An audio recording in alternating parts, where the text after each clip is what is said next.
আগে থেকে আমার পিঁপড়ার ডিম মিক্সড করা ছিল, দেখা যাচ্ছে পিঁপড়ার ডিম মিক্সড করা ছিল। হ্যাঁ, তাই আমি অল্প করে বানানো বানানো বানিয়ে দেখাচ্ছি আর কি আপনাদেরকে, যেহেতু আমি আপনাকে দেখানোর জন্য বানাচ্ছি, তো অল্প পরিমাণে নিচ্ছি।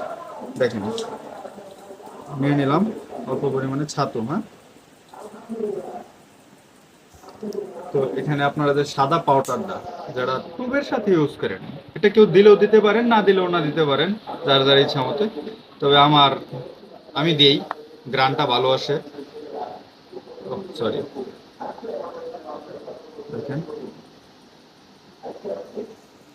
এতটুকু পরিমাণ, অতিরিক্ত পরিমাণে নেবেন না। যদিও আমারটা একটু বেশি পড়ে গিয়েছে, সমস্যা নাই, আপনারা একটু হালকা একটু কম দেওয়ার চেষ্টা করবেন। এটা ভালোভাবে মিক্সড করবেন। হ্যাঁ, মিক্সড করে নেবেন যেন আলাদা আলাদা না থাকে।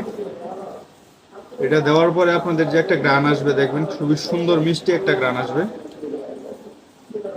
ঠিক আছে, ভালোভাবে মিশিয়ে নিবেন।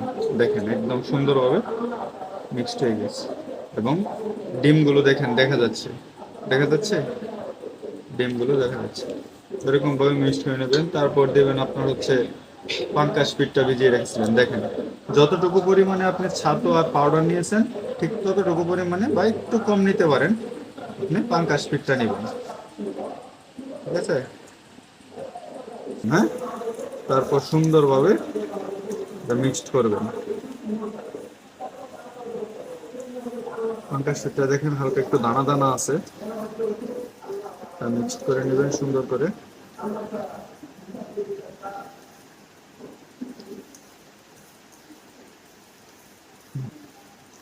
মিক্সড করা হয়ে গেছে। সকলে একবার হলেও ট্রাই করে দেখবেন আমার চাটটা আমি যেভাবে বানাই। তো এই হচ্ছে সেই আচার যেটা বলে। ঠিক আছে,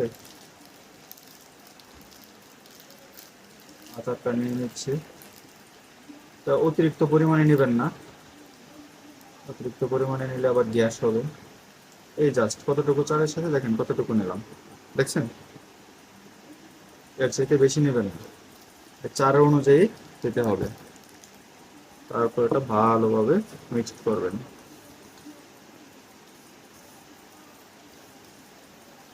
এই চারটা আপনারা একবার হলে ব্যবহার করে দেখবেন, কোনো পুকুরে বা আপনারা যদি কোনো গেমে যান, ক্রিকেটের মধ্যে বড় বড় গেম খেলেন যারা, একবার ইউজ করে দেখবেন। এই চারটা আপনারা একবার ইউজ করে দেখবেন, ইনশাআল্লাহ ভালো ফলাফল পাবেন।